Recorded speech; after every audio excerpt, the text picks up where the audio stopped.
I admittedly have been a fan of yours for quite a while, so it's an honor to get to talk with you. Thank you very much.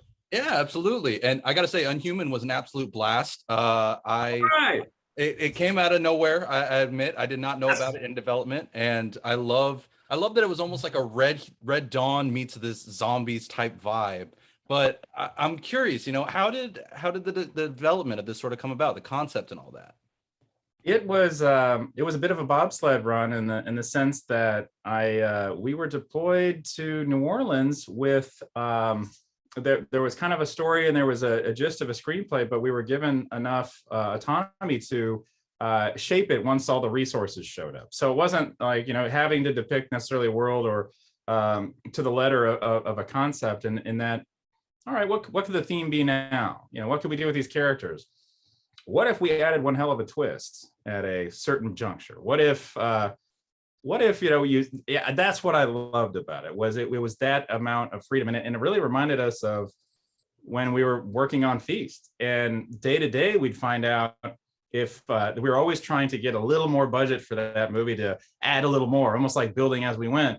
So what you could count on every day is you had these gifted actors, you had a list of stereotypes and cliches from horror movies we wanted to subvert, tee them up, but then, take the most innocent person, wipe them out right away. Take the most confident person, get them out of here. Leave the idea of these hopeless folks in charge of their own destiny, but just upset enough to fight back. Great. And then apply that to the combustible adolescence of high schoolers, where you're almost at a point of flux in your mind and your heart and whatnot. Maybe there's the first love, maybe there's the epic crush, maybe there's the searing defeat, maybe there's that moment of victory, and try to go back to that state of being in our minds and see if we can't bring something into this day, into this experience, and let folks know it's going to be all right. We might surprise you still, but it's going to be all right. Life is kind of like high school too. It just turns the volume up sometimes. I've not heard that analogy before. I like that. That's a good one. So with that said, then, since you did go into it with just little tidbits here and there, what would you say were some of the biggest creative challenges in putting it together that early on?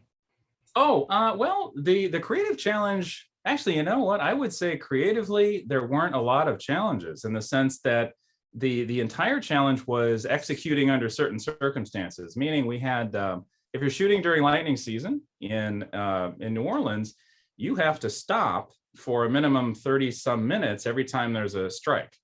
So if you're on a schedule that's 22 days and you lose 4 hours here, 2 hours there, 1 hour there, all of a sudden your 22 days is more like a 21 and change, but you're still obligated to deliver the same movie.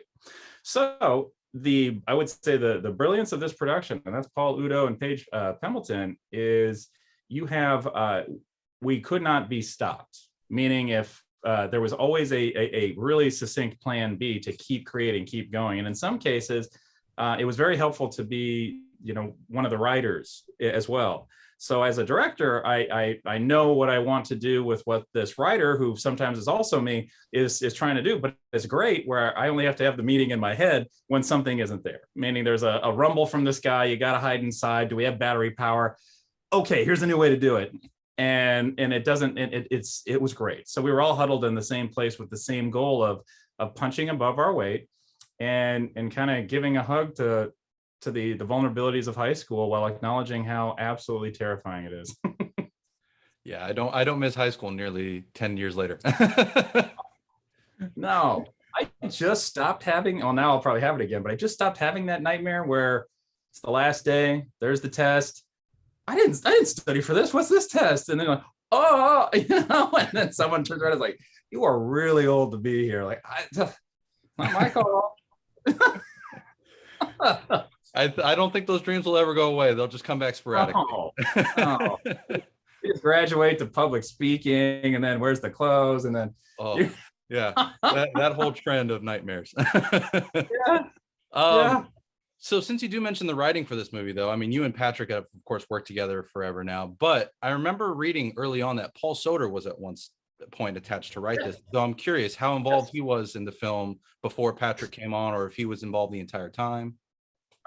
We would not be here if not for Paul. So Paul laid the groundwork, and then along the way, it just developed into a new being. And then, I'm sure there was a couple other things behind the scenes with that, but I would say like the cleanest answer to it was the scale, and a lot of things changed, but most importantly the tone, and most importantly there was one particular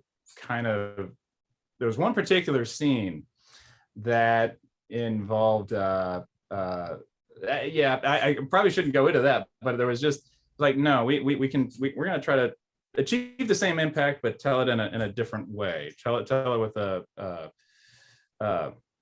affection over trauma. Gotcha. Okay, I can appreciate that, but that's I was interested to know, because I'm also a fan of Broken Lizard, so I was like, huh. Yep. Paul, really interesting. Yeah, well, it's kind of neat. We were our two, when I was finishing up Pilgrim, his entry of Into the Dark was next door, so it was really cool. Like, yeah, he's a talented man.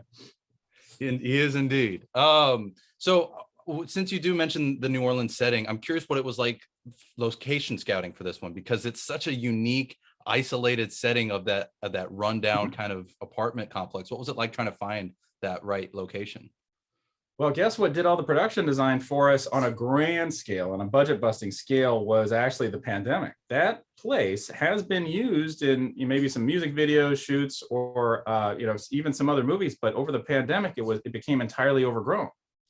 It was no longer a somewhat manicured place to depict an environment of concrete. It was like this thing jutting out of nature's that it kind of was like, oh, I kind of dug it. And the fact that it had the paint of the half skull, half alluring figure was okay. That's kind of what we're going for. Is there's something more to the idea of the dead in this, and that gave us like, okay, that's our big. This is the place where you kind of can buy anything can happen here. And then once you go inside, like, oh no, really, anything can happen here. Great, and it teed up the ability to provide a twist in this that I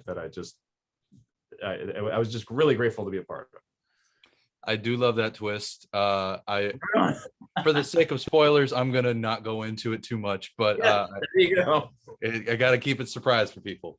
One of the other things I do love about this film too is the cast. I mean, everybody does so well in their jobs, and so I'm curious what that was like looking for the perfect person for each one, because I mean, as you can see behind me, I enjoy Uriah and Freaky. Brienne's great in everything she's in, but I'm curious what it was like for you putting that cast together. Yeah, I can give 100% credit to the collaboration with Bombhouse, because you have John McAlery at the center of this, and he knows these people inside and out on the human level. So when it came time to get Unhuman, it was just check this out, and it was, dare I say, it was easy, because they were excellent, great people, willing to betray the reality that it was hot, and that in between every single second or in shots you'll like see sweat starting to come, like, yep, it was that hot.